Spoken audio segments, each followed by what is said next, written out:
Hello, good morning, students. Today, I hope my volume will be fine. There won't be any problem in listening to it. So, because you faced a problem in listening my voice, so let's do a recap before we start further topics. We will do a recap of it. Okay, so I will try to do a recap in the form of a concept map. So, you can relate it. Okay, all the topics, whichever I did till now. Not much we have done, so we'll first do a recap. We'll try to relate it and then we'll proceed. Okay, so let's try to do that.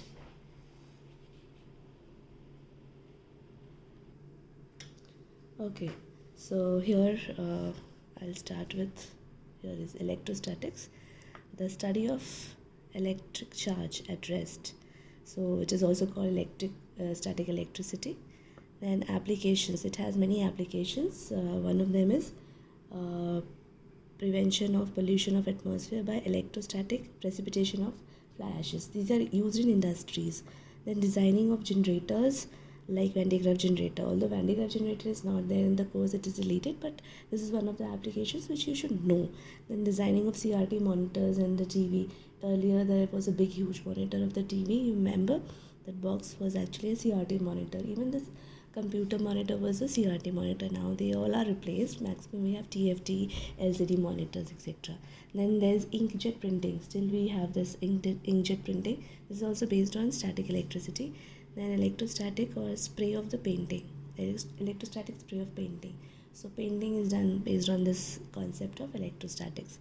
Then we went to charge, electric charges. So it is an intrinsic characteristic of the fundamental particles, but so every fundamental particle will have, the fundamental particle I told you is electron and proton, of which atoms are made, atoms and molecules.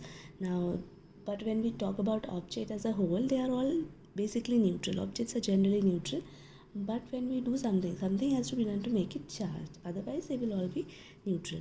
Then types of charges, we know there are positive charge and a negative charge. So positive charge here I've written is acquired by. No, there are different methods, and one of the method was friction. So positive charge is acquired by generally glass, rod, fur, nylon, wool, dry hair. These objects will generally acquire positive charge, and negative charge is generally acquired by silk, ebonite, amber, rubber, plastic. These material will acquire negative charge. It also depends on the two material which we are rubbing. So one will acquire a positive charge, another will acquire a negative charge in the case of friction. Then come to electric charge. Object can be charged. So the object can be charged. I told you there are three methods of charging.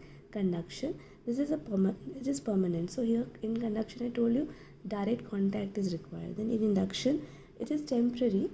So because when you bring a charged object, uncharged object near a charged object, so charging by can always attract uncharged body due to induction. This I would like to explain you here. What happens is, if you have uncharged object, there's no charge on it, and you bring a charged object, this is a positive charge, you bring it here.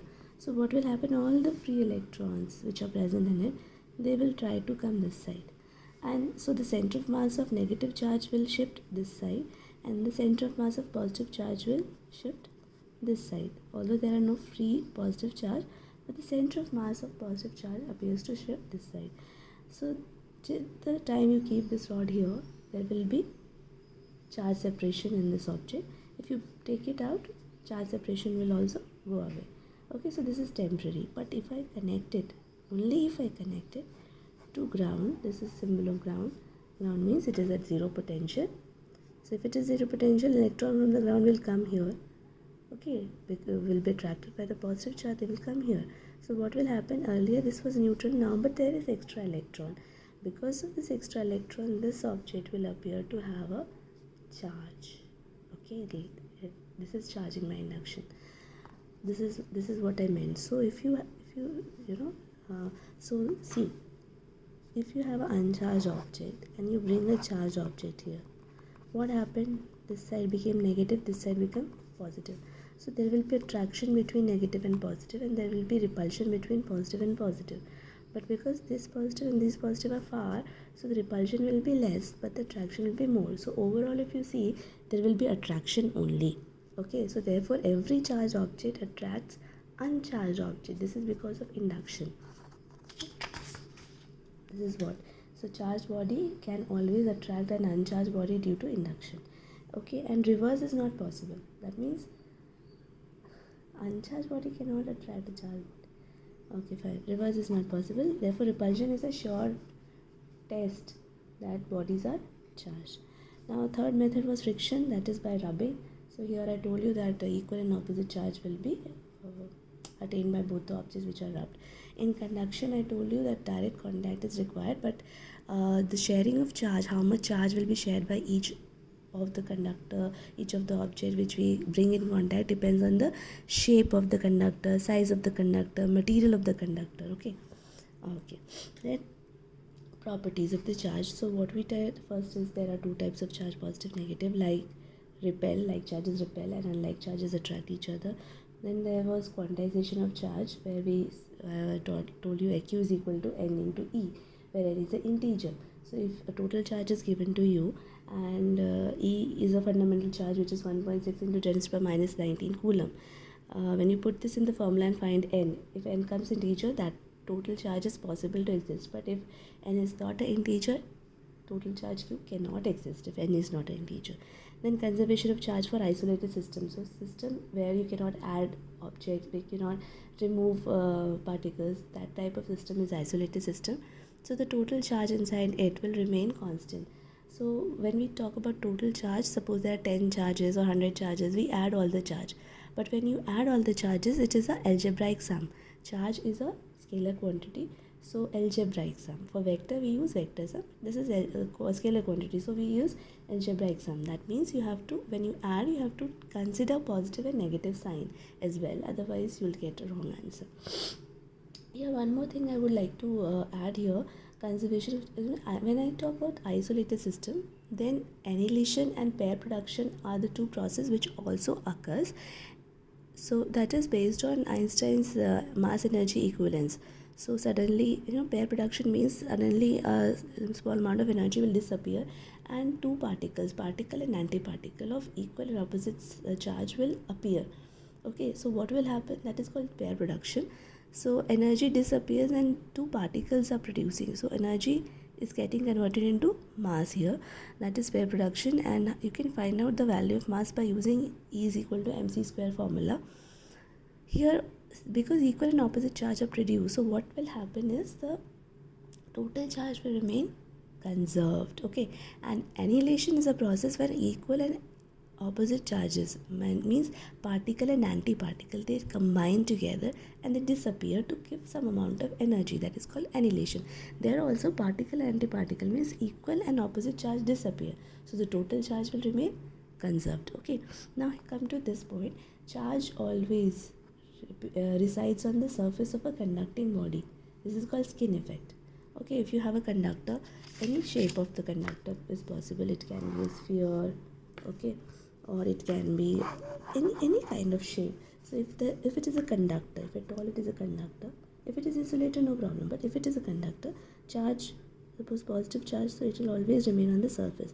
Inside, there is no charge. Here also, if you give charge on the conductor, it will only reside here, not on inside the surface. Why? Because if it is inside the surface, they repel each other, and the maximum, they'll attain maximum distance. So they will be all on the surface. This is called skin effect. Okay. Then follow Coulomb's law. These charges, they follow Coulomb's law. So to find force, we use Coulomb's law. Okay, now let's come to the law, Coulomb's law. So according to Coulomb's law, force of interaction between any two, see they are underlined, 2 point particles. It is only valid for the point particles. 2 point particle in charge is directly proportional to product of the charges and inversely proportional to square of distance between them. So F is equal to 1 by 4 pi epsilon naught Q1 Q2 by R square. This formula I told you that time also, but you see here it is for vacuum. So if in free space 2 charges are there, then we use this formula, where 1 by 4 pi epsilon naught is a constant. Epsilon naught is known as absolute permittivity, this absolute permittivity is for free space. So this value of constant is 9 into 10 to the power 9 Newton meter square per coulomb square. Now here epsilon naught, okay, this is epsilon naught. Absolute permittivity, its value is 8.85 into 10 to the power minus 12 coulomb square per Newton per meter square. Now in CGA system, if we consider this constant, its value is 1 in CGA system. Okay. Now if Q1, Q2 is less, the product of Q1, Q2 is greater than 0. That means both of them are positive, both of them are negative. Then it is greater than 0. The force will be repulsive because of like charges. If Q1 into Q2 is less than 0, that means one is positive, another is negative. Then the force will be attractive because they attract each other. Here is the arrow mark. Okay. Now, if suppose the medium is not vacuum, it is some other medium, it is inside water or any other medium, then epsilon naught here will be replaced by epsilon. So same formula, but here it is permittivity of the medium. 1 by 4 pi epsilon Q1 Q2 by R square. Now here this permittivity of the medium epsilon is equal to epsilon R epsilon naught. Okay, where epsilon naught is absolute permittivity. So this value is a factor which relates permittivity of a medium to the permittivity of free space. Now this epsilon R is called relative permittivity, also known as dielectric constant. Okay, and this from here only you can see it's epsilon by epsilon naught. This can also be written as F naught by Fm. That means ratio of force in free space to the force in the medium, provided the distance between the two charges and the two charges are kept constant. Okay, so this is what we did that day. Apart from that, we also did superposition and all. So for that, I'll show you.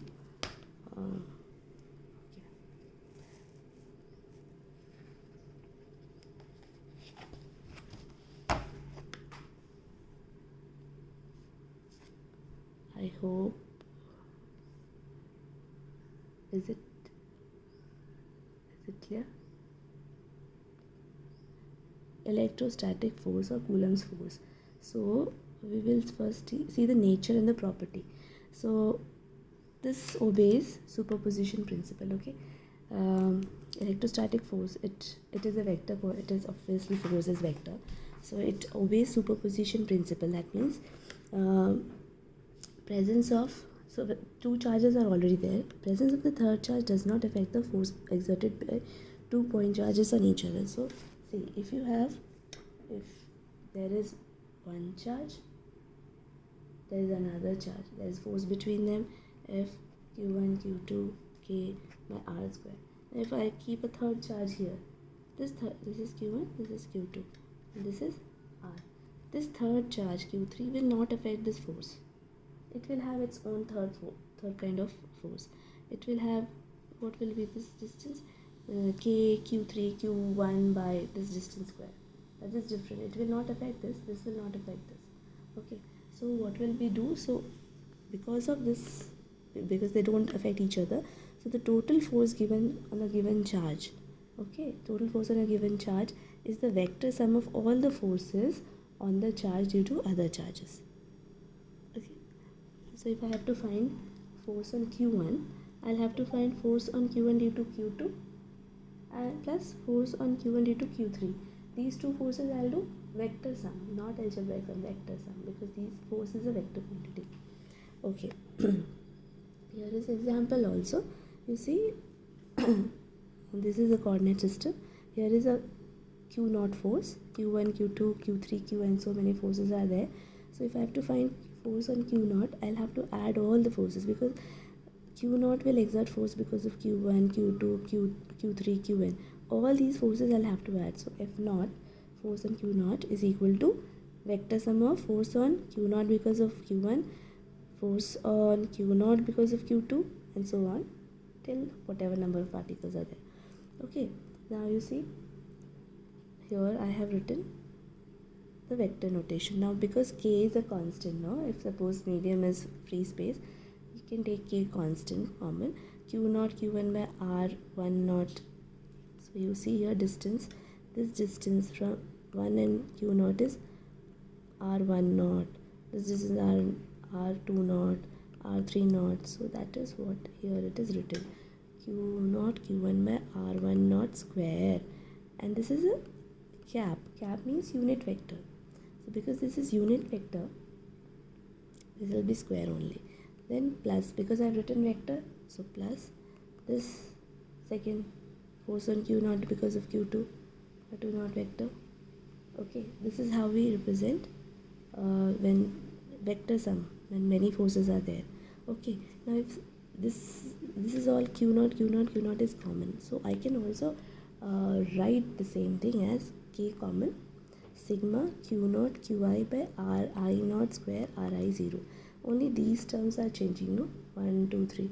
So I have written I for that, where I can mention I is equal to 1 to n. Okay. See, same thing written in this notation. I have taken q naught outside here. Q naught was not outside. Q naught can be taken outside this summation. So q naught. Here it is. See, this cap has changed to vector. Okay, now I'll show you. See, if there is q naught q1, this is distance r1 naught. Okay, so force, Coulomb's force is written as k q naught q1 by r1 naught square r1 naught cap. Okay, 1 naught means from r1 naught means r1 to naught. This is the direction. Okay, now if I have to change the unit vector, unit vector can be written as vector by its magnitude. So k q naught q1 by r1 naught square r1 naught vector by r1 naught. This is unit vector, right? This and multiplied, you will get k q naught q1 r naught 1 cube r1 naught vector. This is also the force. So this is also one of the vector notation. Here it is vector. Okay, and earlier when we had square below, there it was a unit vector. Got the difference? I hope you got it. You all got it. Okay, so here it is written in the vector notation. Therefore, you're getting cube in the denominator. Okay, then here you see, this is written in terms of position vector. Till now this was displacement vector, no? Distance between these two. Now position vector, like here only I'll show you. Suppose this is x-axis, this is y-axis, this is z-axis. Position of this is r0. Position vector of this is r1. Okay, so r1 naught can be written as r1 naught is this. So final minus initial, r0 minus r1 vector.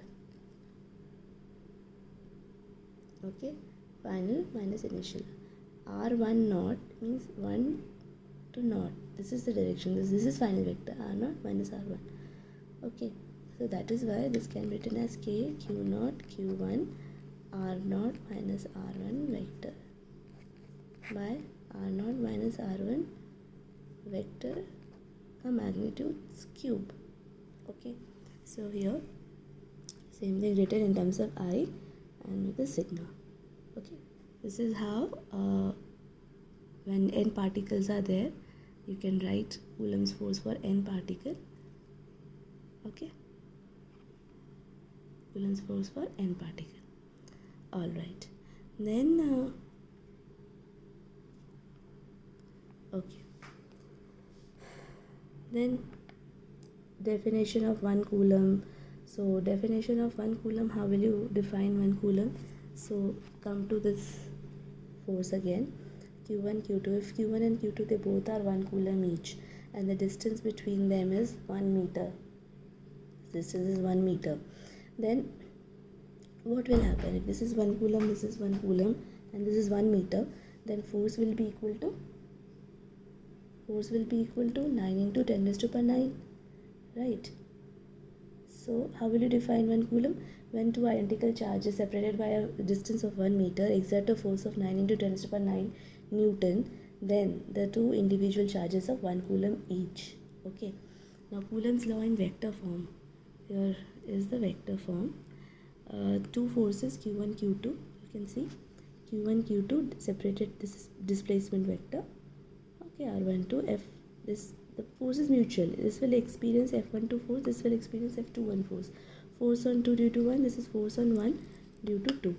Now force on 2 due to 1, okay, Q1 Q2 by R square, because this is R, and here I have written R12, because if both are positive force, this will experience force in this direction from here to here. So 1 2, R12. Now F12 will experience force from here, this direction, so from here to here, 2 1. So this is 2 1. Although the magnitude of these two vectors R12 2 1 will be same, but the direction is different. That is why the order of the subscript you see is different. Force on 2 due to 1, but here it is 1 2. Okay, from 1 to 2. Force on 1 due to 2 is 2 to 1. This is because I consider both the two to be positive. If it is negative, the direction might change. So here you see the two forces will be equal, and so mod of the two forces equal, and they are in opposite direction. Okay, so if I don't write mod, then I have to put a negative sign because of the opposite direction. Newton's third law of motion is obeyed. Third law of motion is obeyed. The third law of motion is obeyed means, yeah, third law of okay, in terms of position vector, I just now told you, in terms of position, this R12 is a displacement vector. So force on 1 due to 2, this is 2 1. Okay, this is unit vector, that is why you have a square in denominator. But when we write it in the form of vector notation, then the cube comes here, and this becomes R1 minus R2. So this is, you see, R1 minus R2 vector form, and so R1 minus R2 mod cube comes here. So this we discussed.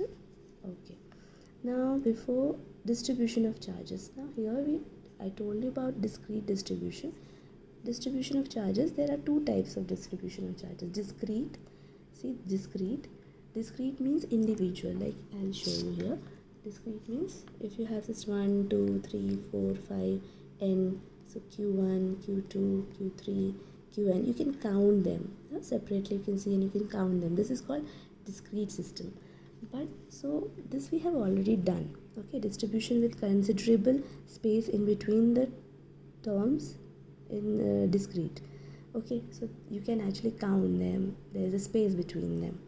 But there is another system which is called continuous system, and this distribution of charge with negligible space between them, there is no space at all between them, negligible spaces between them. Okay, so how will you do it then? So there are three types of continuous distribution: linear charge, that is also called line charge distribution. Then you have surface charge distribution. Okay, and then you have volume charge distribution. Okay, so first we will consider linear charge distribution. So in linear charge distribution, you see, if there is a line, it can be a curved line, it can be a straight line, you cannot count charge on it because it is thousands of charges are there. Okay, so what is done here is we consider it to be a uniform charge distribution, all three. If it is uniform, any small part if you consider of length dl, then the charge will be dq. If I consider 1 centimeter here, the charge will be same at 1 centimeter here, 1 centimeter here. So dq by dl is constant here, dq by dl. Okay, show you. We have this dq for small length dl will be same as this small length dl. Anywhere you consider this dl length, the charge dq will be same, and so total, so dq by dl is equal to constant. Okay, and this if you know the total length and total charge, this constant is q by l. Fine, because it is uniform charge distribution, dq by dl will be constant for line charge. Okay, now if dq by dl is constant here, and this constant symbol for line charge distribution is lambda. Line charge distribution, uniform charge distribution for line is lambda. So what you will get, dq is equal to lambda dl. Okay, now you know that. Change the place. See, if you have this charge distribution, positive or negative, whatever it is, line charge distribution is lambda, which is equal to dq by dl. I'll consider any small element dl here. Okay, it will have charge dq. I want here is my q charge. I want to find what is the force here. Okay, so you know that Coulomb's force is applicable only for point charge. So point charge, that's why I consider very small element here. Okay, now because it's a very small element, I can use Coulomb's law. So when I use Coulomb's law, it will be a small force. This will be equal to, and let's suppose this is R.